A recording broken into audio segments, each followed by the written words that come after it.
Hello everyone. आज के video में हम देखेंगे इंडिया फॉरेन पॉलिसी, विदेश नीति भारत की।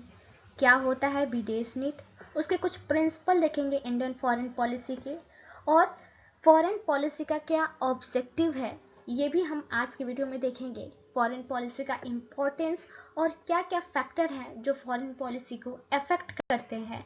तो स्टार्ट करते हैं वीडियो और देखते हैं व्हाट इज फॉरेन पॉलिसी। आखिर फॉरेन पॉलिसी बनाई क्यों जाती है, विदेश नीति का बनाने का लक्ष्य क्या है। ठीक है, जैसे कि विदेश नीति एक ऐसा टर्म है, एक ऐसा शब्द है जिसका प्रयोग हम क्या करते हैं इंटरनेशनल रिलेशन के कॉन्टेक्स्ट में करते हैं। बट इसका एग्जैक्टली मतलब क्या होता है और ये कैसे बनाया जाता है और कैसे इम्प्लीमेंट किया जाता है, तो देखेंगे। Foreign policy is a set of goal, strategy, action that state or non-state actor pursue in its, यानी कि इसका मतलब है कि फॉरेन पॉलिसी एक सेट ऑफ गोल है, एक ऐसी स्ट्रैटेजी होती है जिसके तहत एक स्टेट से दूसरे स्टेट में रिलेशन को बिल्ड करते हैं। और अपने जैसे मान लीजिए कोई भी एक कंट्री है, ठीक है, उस कंट्री में ऐसा तो होगा नहीं कि हर चीज़ उसी कंट्री में मिलेंगी। ठीक है, तो जैसे मान लीजिए हमारे कंट्री में मान लीजिए पाकिस्तान से जो भी हमारे रिलेशन, चाइना से जो भी रिलेशन है, यूएसए से, यूएसएसआर से यानी कि रसिया से जो भी रिलेशन है, वो रिलेशन एक्सपोर्ट एंड इम्पोर्ट के लिए किया जाता है, इकोनॉमिक पोजीशन को बिल्ड करने के लिए। ठीक है, कोई भी ऐसे कन्फ्लिक्ट होती हैं, अराइज होती हैं, उसको मतलब कि रिजॉल्व करने के लिए। या जैसे मान लीजिए हमारे आसपास, मान लीजिए ये हमारा इंडिया है, ये इंडिया हो गया। ठीक है, इसके आसपास जो बाउंड्री लाइन पर चाइना है, पाकिस्तान है, अफगानिस्तान है, श्रीलंका है, ये सब हमारे नेबरिंग कंट्री हैं। ठीक है, अगर हम उनसे अपना रिश्ता बिल्ड अप अच्छा नहीं करेंगे तो हम पे क्या कर सकते हैं, वॉर कर सकते हैं। ठीक है, कुछ भी मतलब कि उनसे कन्फ्लिक्ट हो सकता है, तो अच्छे रिश्ते रहेंगे तो वो हमारे काम आएंगे। ठीक है, इसी वजह से ज़रूरी होता है कि हम अपनी जो भी नेबरिंग कंट्री या कोई भी ऐसी कंट्री है उससे हम रिश्ता मजबूत रखें, रिलेशन रखें। एक एग्जांपल देते हैं, जैसे कि हमारे घर में अगर पड़ोसी से रिश्ता अच्छा ना हो तो फिर क्या होता है, हमेशा अनबन ही बनी रहती है। लेकिन अच्छा होता है तो कि एक रहता है, एक रिलैक्सिंग रहता है, एक डर नहीं रहता, डर का माहौल नहीं रहता। तो एकदम सेम एग्जैक्टली फॉरेन पॉलिसी भी वही है। फॉरेन पॉलिसी भी यही कहता है कि अपने दूसरे कंट्री से क्या करो, अच्छे बिल्ड करो रिलेशन को। ओके, अच्छा रिलेशन रहेगा तो शांति बनी रहेगी कंट्री में, हर चीज़ एक्सपोर्ट एंड इम्पोर्ट होगा, मिलिट्री स्ट्रेंथ भी बनी रहेगी, और जो भी हमारा पॉलिटिकल स्ट्रक्चर है वो भी सही रहेगा। ठीक है, तो ये है foreign policy. Foreign policy reflect the interest, value, and preference the actor and guide the decision of behavior and global arena.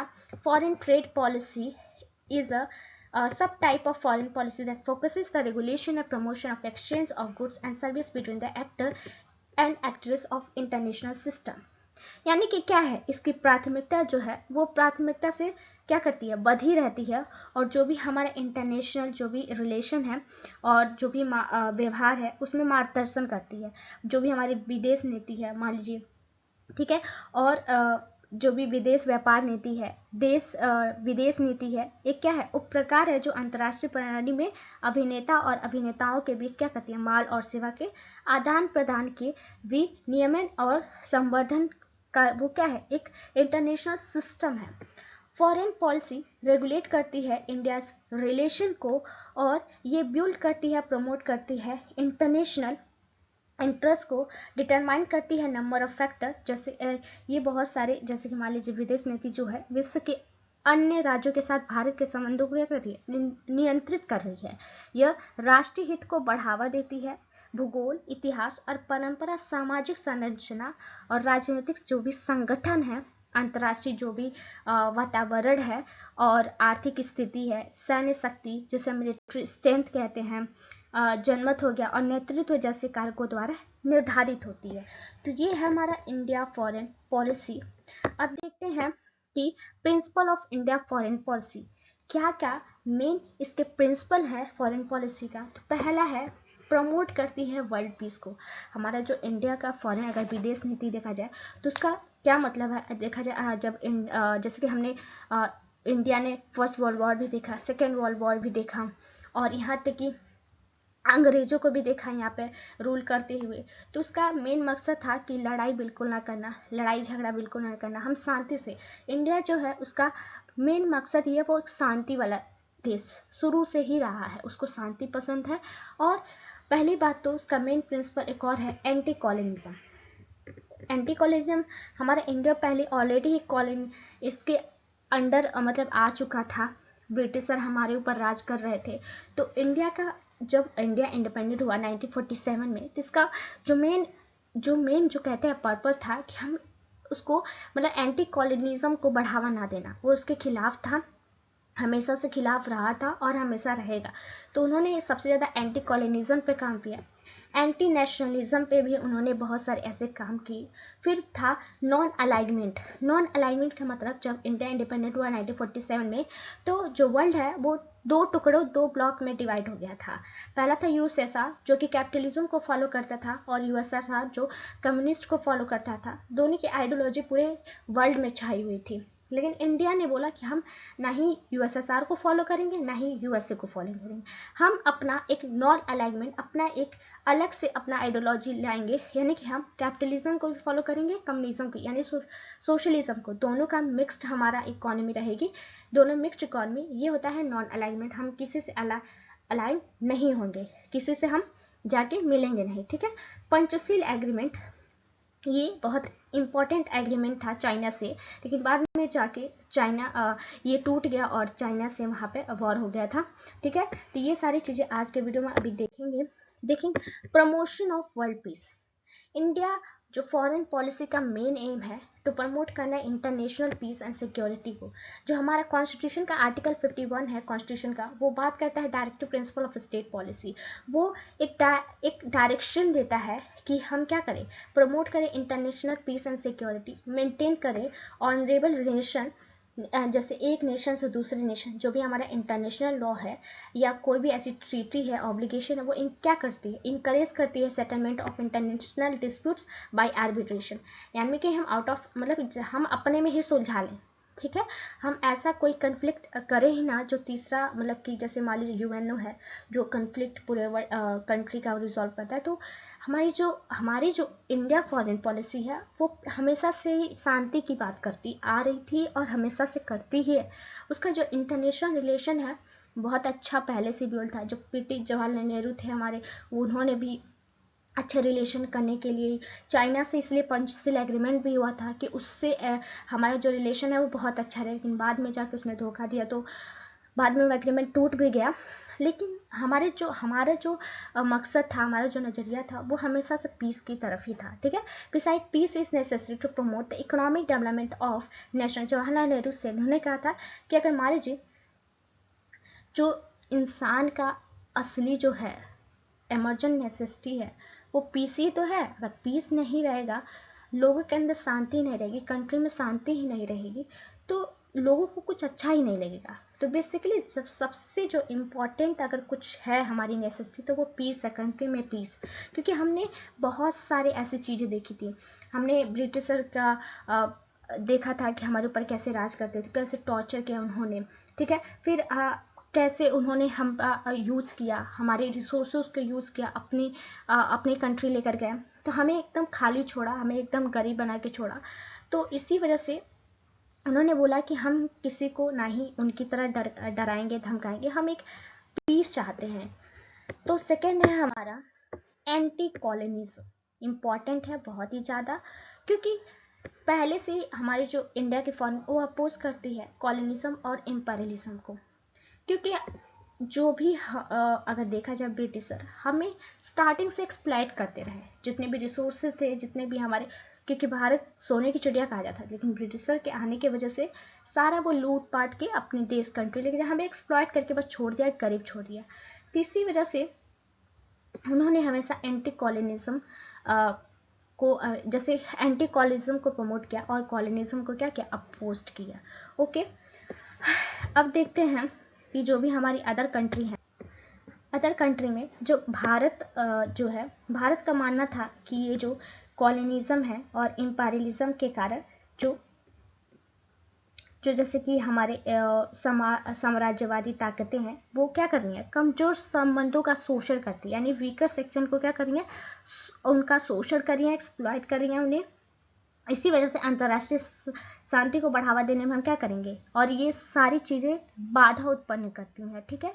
ये जितने भी हमारे कॉलोनियल कंट्री हैं, ठीक है, भारत के जो भी सभी प्रकार के जो भी हमारे कॉलोनिज्म है कि जो भी हमारा सपोर्टेड है लिबरेशन जो भी मूवमेंट है, ओके, वो क्या कर रही है, जैसे कि हमारा एफ्रो एशियन जो भी कंट्री थी लाइक इंडोनेशिया, मलाया, तस्नीया, घाना, नामीनिया आदि जो भी अफ्रीकी एशियाई देशों में मुक्त आंदोलन का समर्थन किया, यानी कि सॉरी, इंडिया का जो मेन इंडिया जिन्होंने मेन सपोर्ट किया कोई भी ऐसी एफ्रो एशियन कंट्री थी इसको लिबरेशन के लिए, उसको आज़ाद करने में, तो ये सारी कंट्री थी इंडोनेशिया, मलेशिया, तस्नीया, अल्जीरिया, घाना, नामीबिया। इन सारे कंट्री को कॉलोनियल कंट्री से लिबरेशन कराने के लिए इंडिया का बहुत इम्पोर्टेंट, बहुत ही महत्वपूर्ण रोल रहा।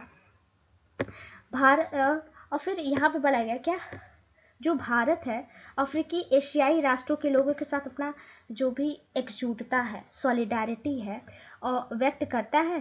तो जैसे भारत, ब्रिटेन, हॉलैंड, पुर्तगाल आदि जैसे जितने भी कॉलोनियल जो भी हैं, कॉलोनियल और साम्राज्यवादी ताकतें हैं, उनके खिलाफ हमेशा से क्या है, संघर्ष करता रहा है, ठीक है।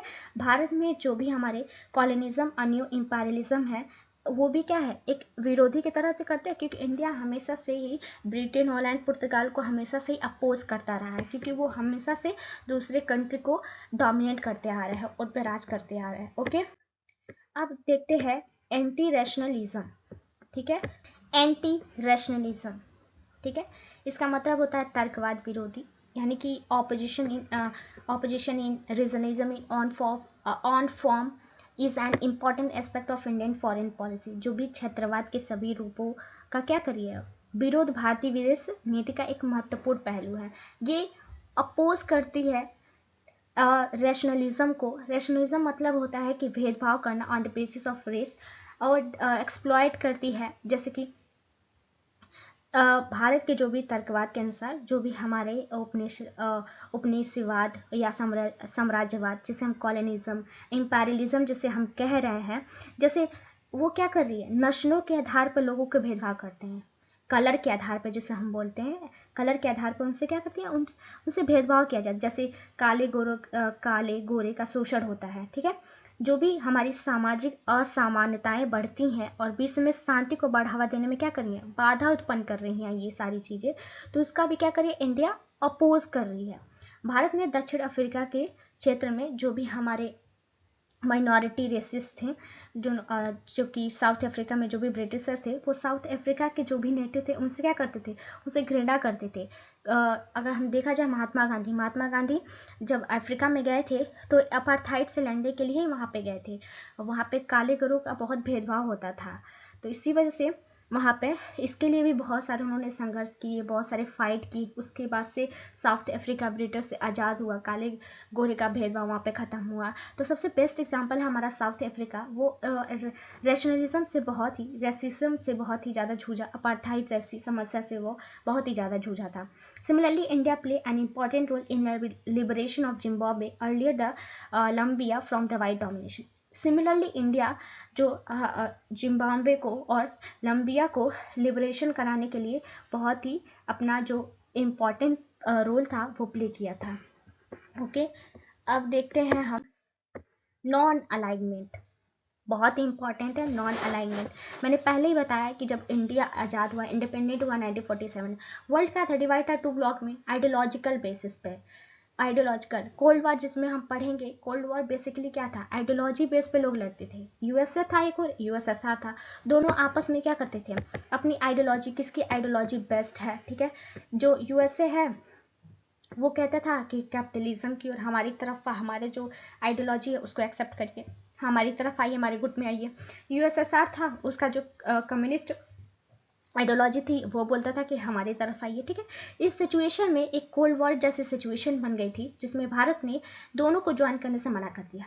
उन्होंने बोला कि हम नॉन अलाइनमेंट करेंगे, यानी कि हम किसी को किसी में जाके अडॉप्ट नहीं होंगे, हम अपना खुद का एक आइडियोलॉजी बनाएंगे। जिन्होंने अपना दोनों में से आधा आधा चुराया नहीं कह सकते, दोनों की आइडियोलॉजी आधी आधी ली और बोला कि हम मिक्स्ड इकोनॉमी को अडॉप्ट करेंगे, ठीक है।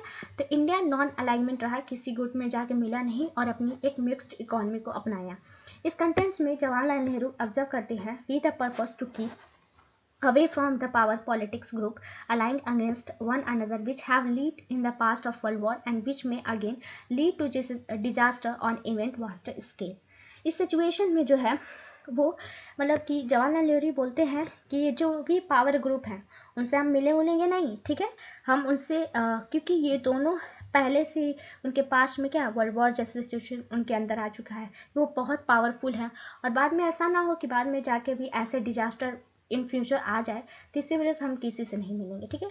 मिलेंगे तो एक रहेगा क्योंकि नया नया हम इंडिपेंडेंट हुए थे, बहुत वर्षों से हम मतलब कि देखा जाए तो हम इतने 200 साल हम अंग्रेज़ों के हाथों गुलाम रहे। तो उसके बाद अगर हम आज़ाद होते हैं, फिर जो हमारे जवाहरलाल नेहरू थे बोला कि नहीं, हम फिर से किसी हाथों जाके बंधेंगे नहीं, हम अपना खुद का इंडिपेंडेंट रहेंगे, नॉन अलाइनमेंट रहेंगे, हमारी खुद की एक आइडियोलॉजी रहेगी, ठीक है।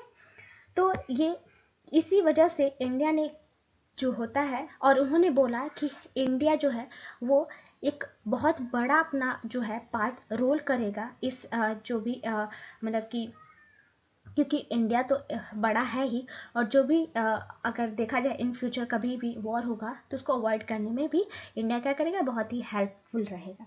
Okay, therefore it become all the more necessary that India should not be lined up to any group of power and various reason in all for or fear of war and perhaps of the war। Okay, अब देखिए when we just say that follow a policy of non-alignment means, अब देखते हैं कि क्यों जो है India ने मतलब कि गुट निरपेक्षता ही अपनाया। जब हम सिर्फ ये कहते हैं कि गुट निरपेक्षता की नीति का पालन करें तो इसका मतलब क्या है, तो यही हम देखेंगे कि इसका मतलब क्या है। ओके, तो भारत का किसी भी ब्लॉक या किसी भी राष्ट्र के साथ कोई सैन्य गठबंधन नहीं है, ठीक है। भारत की जो भी विदेश नीति है वो इंडिपेंडेंट है बिल्कुल, और वह सभी देशों में साथ एक जो होता है फ्रेंडशिप यानी कि मैत्रीपूर्ण संबंध बनाए रखने का क्या करता है, प्रयास करता है। अब देखेंगे पंचशील एक अंतर्राष्ट्रीय संबंध के आचरण में 5 सिद्धांत के बारे में दर्शाता है, जैसे कि इसे 1954 में पंडित जवाहरलाल नेहरू और चाओ इनलाई जो कि चाइना के वो रहने वाले थे, उनके द्वारा तिब्बत पर क्या किया था, सिग्नेचर किया था। भारत चीन संबंधी की प्रस्तावना में ये शामिल किया गया था, जिसके जो 5 सिद्धांत थे वो है mutual respect of each other, territorial integrity and sovereignty, यानी हम क्या करेंगे, दोनों आपस में एक दूसरे का रिस्पेक्ट करेंगे, जो भी टेरिटोरियल इंटीग्रिटी या सॉवरेनिटी है उसका ख्याल रखेंगे। नॉन एग्रेशन, एक दूसरे के ऊपर कोई भी वॉर एग्रेशन नहीं दिखाएंगे। पीस, शांति से रहेंगे, कोई भी इंटरनल अफेयर में कोई भी इंटरफेरेंस नहीं करेगा। अब इक्वालिटी एंड म्यूचुअल बेनिफिट, यानी कि जो भी मान लीजिए एक्सपोर्ट एंड इंपोर्ट हो रहा है, कोई भी रिलेशन है एक कंट्री से दूसरे कंट्री में, तो जो भी बेनिफिट होगा आपस में म्यूचुअली क्या करेंगे, बांट लेंगे, और समानता और पारस्परिक जो भी लाभ होगा वो मतलब कि आपस देख लेंगे, ठीक है।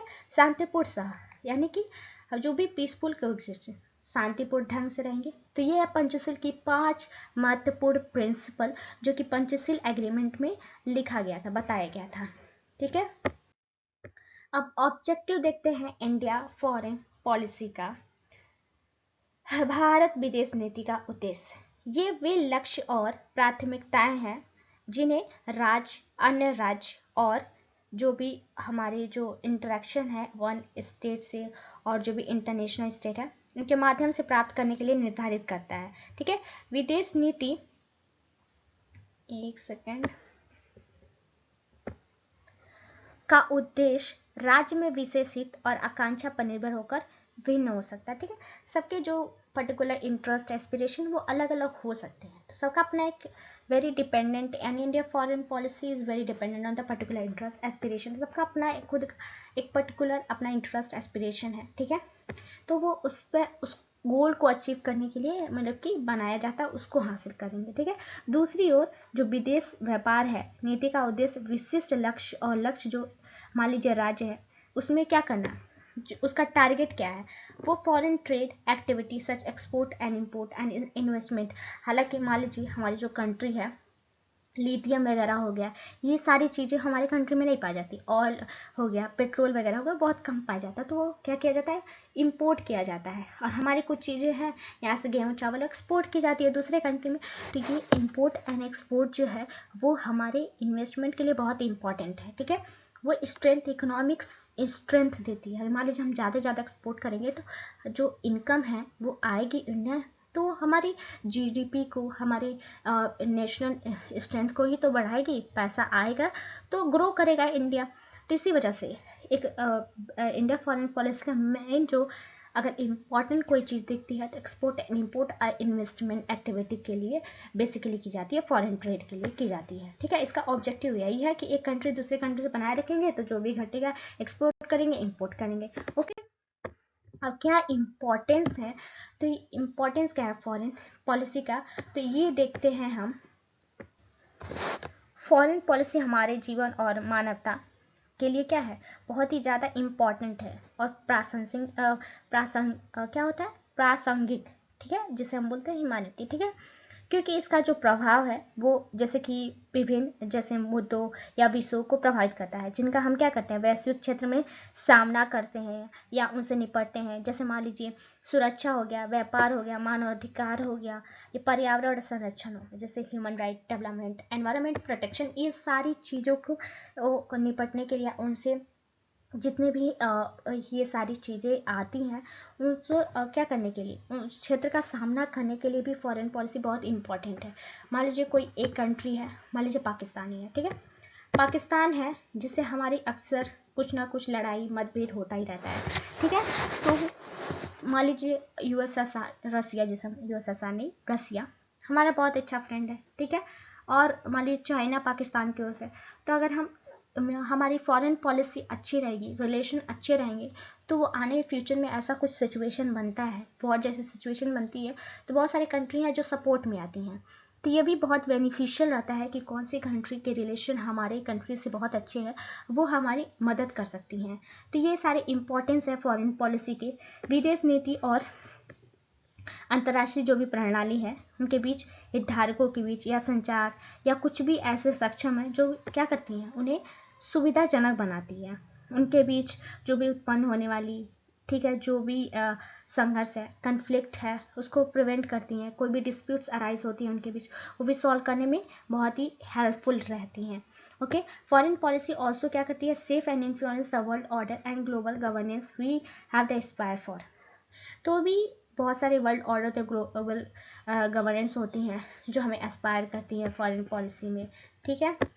अब देखते हैं क्या क्या फैक्टर अफेक्ट करती हैं इंडिया फॉरेन पॉलिसी को।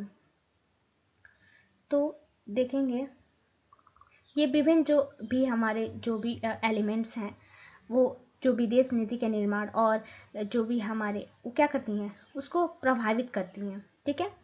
हमारे फॉर्मुलेशन या इम्प्लीमेंटेशन फॉरेन पॉलिसी में बहुत ही ज़्यादा क्या करती हैं, अफेक्ट करती हैं।